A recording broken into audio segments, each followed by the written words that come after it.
हाय, hello, नमस्कार, good morning. स्वागत आहे तुमचं माझ्या यूट्यूब चॅनलमध्ये, ज्याचं नाव आहे निकिता सुरोसे. व्हिडिओ स्किप न करता बघा. आवडल्यास लाईक करा, शेअर करा, कमेंट करा आणि व्हिडिओ कंटिन्यू करा. तर इथं बघा माझं आवरून पण झालं होतं आणि चपात्या बनवून पण झाल्या होत्या. म्हणलं भाजी काय उशिरा करावी, कारण मुलीला मिस्टरांना वगैरे सुट्टी होती, त्याच्यामुळं काय मी भाजीचं काय एवढं हे केलं नाही. म्हणलं आता आपण थोडंसं निवांत बसून चहा प्यावा. त्याच्यासाठी मी माझ्यासाठी चहा बनवायला घेतला होता. आणि मी अशी रोजची साय 10-12 दिवसाची साय साचवून असं अर्धा किलो वगैरे असं तूप निघतं, मग ते तूप बनवत असते मी. आणि आता इथं माझा चहा झालेला आहे, तर म्हटलं निवांत असं बसून चहा पिवा. निवांत बसून चहा पिल्याशिवाय मला चहा पिल्यासारखा वाटत नाही. नाही तर ते गडबडीत चहा पिणं वगैरे मला जमतच नाही, कारण मी चहा थोडासा गार झाल्यानंतरच पिते, गडबडीत चहा पित नाही. आणि मुलांना किंवा मिस्टरांना सुट्टी असेल तर आपल्याला कुठं सुट्टी असते. म्हणलं आता झाल्याचं आहे चहा पिऊन, तर म्हणलं चला शेवग्याची भाजी बनवावी. तर शेवग्याच्या भाजीसाठी मी वाटण तयार केलं होतं. त्याच्यामध्ये थोडंसं खोबरं, झालं तर शेंगदाणे भाजून, नंतर कोथिंबीर आणि लसूण आणि मीठ हेच एवढंच टाकून वाटलं होतं. मी जास्तीचं काय वाटण वाटत नाही, जास्त असं हे करत नाही. मग एक कढई घेतली, ती कढई गरम झाली की त्याच्यामध्ये 2 ते 3 चमचे तेल टाकलं, आपल्याला भाजीला जेवढं लागतं तेवढं. नंतर त्याच्यामध्ये जिरे मोहरे वगैरे टाकले, ते थोडेसे तडतडले की लगेच मग आपण वाटलेला मसाला टाकला. जास्तीचा मसाला वापरायचाच नाही आपल्याला, तेवढाच मसाला टाकायचा. थोडासा मसाला परतला की त्याच्यामध्ये चिमूटभर हळद आणि आपलं घरचं काळं तिखट टाकायचं, आपल्याला चवीनुसार जसं तिखट लागतं त्याप्रमाणे टाकायचं. आणि थोडीशी धना पावडर टाकायची, बस आपला एवढाच मसाला असणार आहे त्याच्यासाठी. आणि नंतर मसाला शिजण्यासाठी आपण थोडंसं पाणी टाकणार आहे. मग थोडंसं पाणी टाकून घ्यायचं आणि मसाला छान असा शिजू द्यायचा. जसं की बघा आता माझ्या भाजीवरती कसं म्हणजे हा मसाला शिजला तर कसं तेल असं व्यवस्थित आलेलं आहे आणि शिजल्याचा वास पण छान येतो. नंतर मग हा मसाला असा शिजला की त्याच्यामध्ये आपण शेवग्याची शेंगा टाकून घ्यायच्या, सोललेल्या शेवग्याच्या शेंगा टाकून घ्यायच्या. आणि शेवग्याच्या शेंगा 5 मिनटं त्या मसाल्यामध्ये शिजू द्यायच्या, चांगल्या परतून अशा घ्यायच्या. आणि नंतर आपल्याला जसा रस्सा पाहिजे आहे, पातळ घट्ट वगैरे, त्या पद्धतीने पाणी टाकायचं आणि शिजायचं. शक्यतो गरम पाणी टाकायचं, मी आता गारच टाकलेलं आहे. म्हणलं आता इकडं आपली भाजी शिजती आहे, तोपर्यंत काय करणार, बसून तरी काय करणार आहे म्हटलं. म्हणून म्हटलं आता हे आपले 2 ते 3 दिवस झाले ते या कडाप्याकडे लक्षच केलं नव्हतं.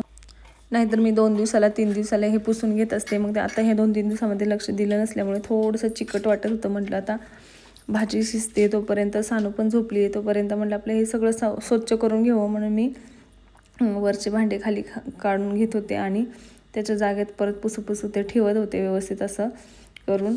कारण नाही पुसलं तर आपलंच परत आपल्याला त्रास होणार आहे की जास्तीचं घाण झाल्यावरती. कारण जास्तीचं घाण झालं की वेळ जास्त जाणार, चिकट जास्त होणार. त्याच्यामुळे म्हटलं आपलं थोडं थोडं आहे तोपर्यंतच घासून घेऊया. आता हे डबे घासून मला लई दिवस नव्हते झाले, 4 ते 5 दिवस झाले होते.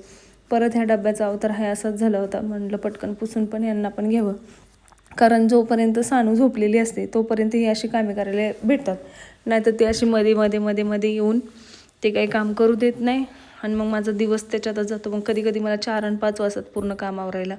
आता एवढूसाच राडा काढला होता, तर इतकं त्याचा कचरा पडलेला होता.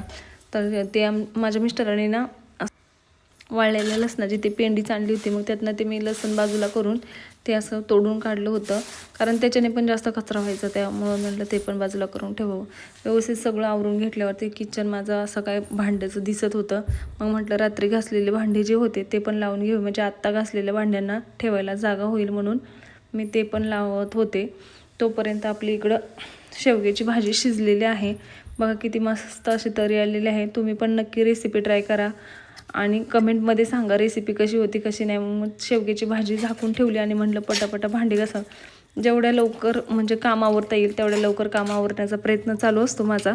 पण म्हणलं आता पटापटा भांडे घासून घ्यावे. आणि हे सकाळचेच भांडे आहेत, नाही तर म्हणाल की संध्याकाळचे वगैरे आहेत, पण हे सकाळचेच एवढे भांडे पडलेले आहेत की सांगायला नको. मग मी एवढे पटापटा भांडे वगैरे घासून घेत नाही तोपर्यंतच सानू मॅडम उठलेल्या होत्या, आवाज येत होता त्यांचा. मग तर मी काय एकदम फास्ट भांडे घासायला सुरुवात केलेली होती. आणि तो मी ब्रश मस्त कुकरचं झाकण वगैरे घासण्यासाठीच वापरते, कारण त्याच्यामध्ये घाण, त्या नटामध्ये वगैरे गेलेली घाण, शिट्टीच्या खाली वगैरे गेलेली घाण व्यवस्थित साफ होते. इकडं माझे भांडे घासून झाले नाही तोपर्यंत सानू उठलेली होती.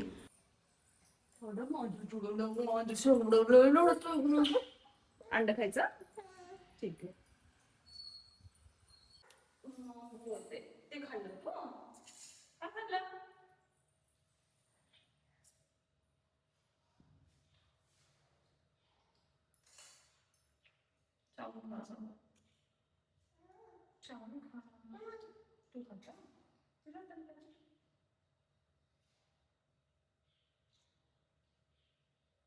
सानूला चारून झालं नाही तोपर्यंत म्हणलं बॅक टू वर्क. बघ किचन वाटा तर असा काय आवरून झालेला होता. मग तोपर्यंत मिस्टर आणि मुलगी उठलेली होती. मग नाश्त्यासाठी मी असे गरमागरम पोहे केले होते. पोह्यामध्ये थोडीशी साखर आणि कोथिंबीर वगैरे व्यवस्थित टाकली की पोहे एकदम छान लागतात. आम्ही साखर टाकतो, तुम्ही टाकता का नाही कमेंटमध्ये नक्की सांगा. माझ्या इथं पोहे तयार होते. मग चहाशिवाय पोह्याला मजा कसली, म्हणून म्हटलं पटकन चहा पण करून घ्यावा. कारण चहा आणि पोहे खायला एकदम छान लागतात. माझे मिस्टर आधीच चमचा घेऊन बसलेले असल्यामुळे मला थोडंसं हसायला येत होतं की तुम्ही आधीच चमचा घेऊन बसलेले आहेत का. मग आम्ही तिघांनी चौघांनी मिळून नाश्ता केला आणि नंतर सानूला मी असं पावसात घेऊन थोडंसं आले होते. बाहेर पाऊस पडत होता.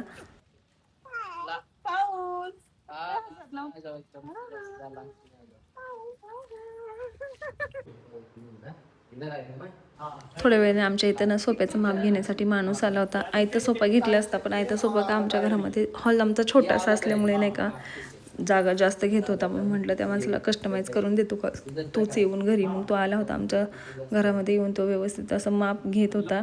नंतर मी सोप्याचा कलर चूज करत होते की कसला कपडा पाहिजे आपल्याला, कलर कसला पाहिजे, सगळा विचार करून मग मी आता तुम्हाला नवीन सोफा आला की मी दाखवेन तुम्हाला कलर कसा आहे. त्यासाठी नेक्स्ट व्हिडिओ कंटिन्यू बघा. मग माझा गळ्यातली पोत वाढवली होती म्हणजे माझा स्क्रू तुटला होता गळ्यातल्या पोतीचा. मग म्हटलं आता आपलं हे पटकन करून घ्यावं, गळ्यातलं आपलं व्यवस्थित असं गाठून घ्यावं. म्हणून मी इथं माझं गळ्यातलं गाठायला बसले होते. समोर माझी आई वगैरे बसली होती. मग तिला गप्पा मारत मी असं माझं गळ्यातलं गाठत होते. गळ्यातलं वगैरे मी असं घरीच गाठते, घंटण असू द्या नाहीतर माझं पोत वगैरे असू द्या, आईची पोत असू द्या, मी घरीच गाठते. हे अशा पद्धतीने मला जसं हवं तसं मी हे माझं गळ्यातलं गाठून घेतलेलं आहे. कारण बाहेर टाकून गेलं की व्यवस्थित नाही गाठत किंवा बारीक होतं मोठं होतं. मग आपल्याला जसं पाहिजे तसं गाठून घेते मी घरीच. गळ्यातलं गाठून झाल्याच्या नंतर गाठ बांधली होती, पण म्हणलं ती गाठ निसटू नये म्हणून मी थोडंसं माचीस पेटवून ती गाठ थोडीशी जाळून घेत होते, जेणेकरून ती गाठ सुटत नाही आणि व्यवस्थित बसते. म्हणून मी दोन्ही साईडला तसं गाठ बांधून थोडी अशी जाळून घेतली आणि व्यवस्थित असं गळ्यातलं गाठलं होतं. तो गळ्यातलं गाठून होत नाही तोपर्यंत पाण्याचा टँकर आला. आमच्या इकडं पाण्याचं टँकर 8 दिवसाला येतं. कॉर्पोरेशनचं पाणी आहे, हे 8 दिवसाला येतं. मग पाणी भरलं नंतर असं काही वातावरण झालं होतं 5-6 वाजता. पक्ष्यांचा वगैरे किलबिलाट चालू होता.